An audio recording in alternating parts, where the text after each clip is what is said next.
Greetings and welcome back. In this installment, we answer some questions about the Griot's Reverie adventure, an adventure on Sakina, a Maxi 95. We will focus on these questions.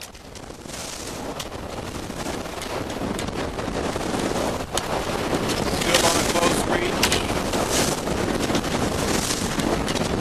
Just off the waves. I've tested the integrity of the forward hatch. The first question to be answered is, what do you hope to accomplish? By staying determined to do something hard, a personal challenge, and accomplishing it, I hope to encourage and inspire the youth who follow the adventure to also do something hard. Increase the grade point average. Say no to peer pressure pulling them off track. Step over discouragement. Get that degree. Refuse to live down to someone's poor expectations. Honestly, now that the slave coast of Africa is not available as the ultimate target, the effort is not as hard as initially envisioned, but there are still many challenges to overcome. So, we will see what comes. Next, why Griot's Reverie? This could actually be one of two questions.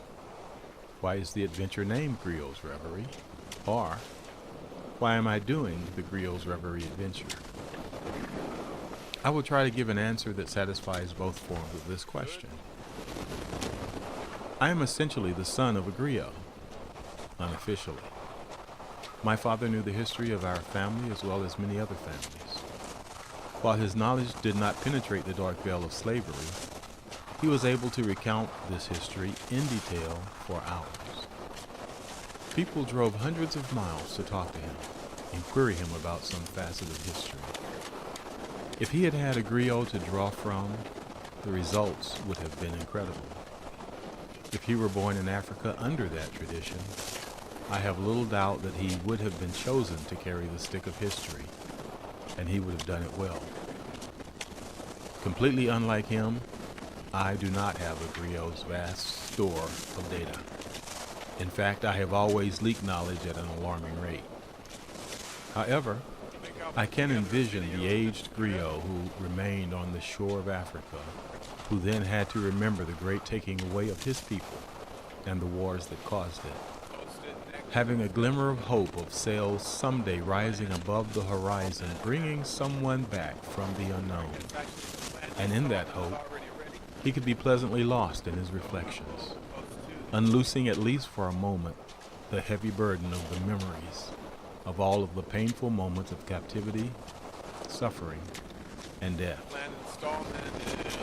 I am not an adrenaline junkie, so I am not undertaking Griot's Reverie just to get another shot at it.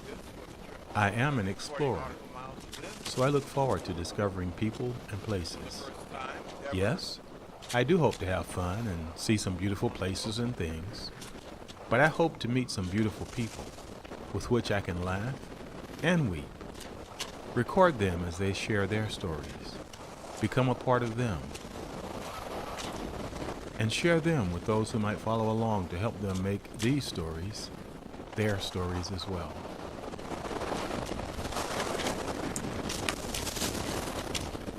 The next question is about timing. When? Tough question.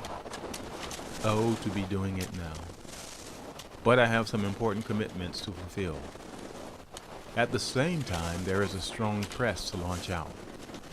Not only because I am over 60, but also because of some health issues that I had mentioned in an earlier installment. Nevertheless, I strive to be patient. Tomorrow is promised to no one, and I have already been blessed with more life than I ever imagined. I'm grateful to be alive, to talk to friends and play with grandchildren. And I would like to accomplish this adventure, which was born 30 years ago, if I am able. We will see. But 2 years from today, I would like to have the bow of Sakina pointed toward the Tropic of Cancer. We shall see. Will Griot's Reverie be a solo adventure? Strictly, no. I will sail alone or in the company of family and friends on any leg of the journey. My wife will join me at various ports of her choosing, but does not plan to do any long-distance sailing.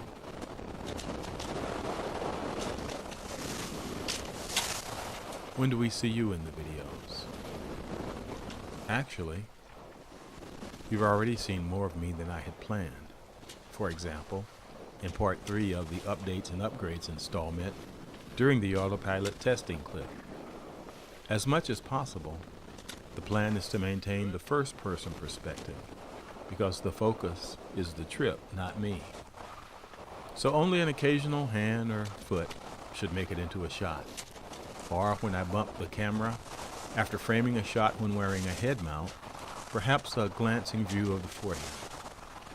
Of course, the locals that I interview will be featured, front and center, when I engage them out there somewhere. Well, those are the questions and answers targeted for this session.